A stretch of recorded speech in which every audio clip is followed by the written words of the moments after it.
തലച്ചോറ് തിന്നുന്ന അമീബ കാരണം പെട്ടെന്നുള്ള മരണത്തിൽ നിന്നും നമ്മുടെ കുട്ടികളെ രക്ഷപ്പെടുത്താൻ ദയവായി ഈ വീഡിയോ കാണുക. ഒരു കാരണവശാലും കെട്ടിക്കിടക്കുന്ന വെള്ളത്തിലും സ്വിമ്മിംഗ് പൂളിലും അശ്രദ്ധമായിട്ട് ഇറങ്ങരുത്. ഇറങ്ങുന്നതിന് മുമ്പായിട്ട് അത് ക്ലോറിനേറ്റ് ചെയ്തിട്ടുണ്ട്, ശുദ്ധീകരിച്ചിട്ടുണ്ട് എന്ന് ഉറപ്പുവരുത്തിയിട്ട് മാത്രം ഇറങ്ങുക.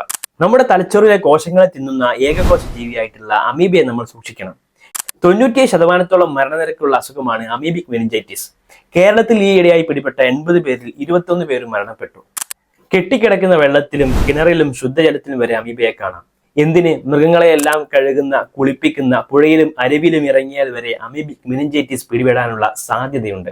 അമീബ ശരീരത്തിൽ കയറിയാൽ 10 ദിവസത്തിനകം ശക്തമായിട്ടുള്ള പനി, തലവേദന, ബോധക്ഷയം, അപസ്മാരം പോലെയുള്ള ലക്ഷണങ്ങൾ, ഛർദ്ദിക്കൽ തുടങ്ങിയവ ഉണ്ടാകാം.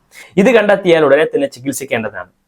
നമ്മുടെ വീടുകളിലെ കിണറുകളിലെ വെള്ളം കൃത്യമായി ക്ലോറിനേറ്റ് ചെയ്ത ശേഷം മാത്രം കുളിക്കാനും തിളപ്പിച്ചാറ്റിയ ശേഷം മാത്രം കുടിക്കാനും വേണ്ടിയിട്ട് ഉപയോഗിക്കുക. കുളങ്ങളും പൂളുകളും കിണറുകളും കൃത്യമായിട്ട് ക്ലോറിനേറ്റ് ചെയ്ത് ശുദ്ധീകരിച്ചിട്ടുണ്ടെന്ന് ഉറപ്പുവരുത്തേണ്ടത് നമ്മുടെ ഓരോരുത്തരുടെയും ഉത്തരവാദിത്തമാണ്.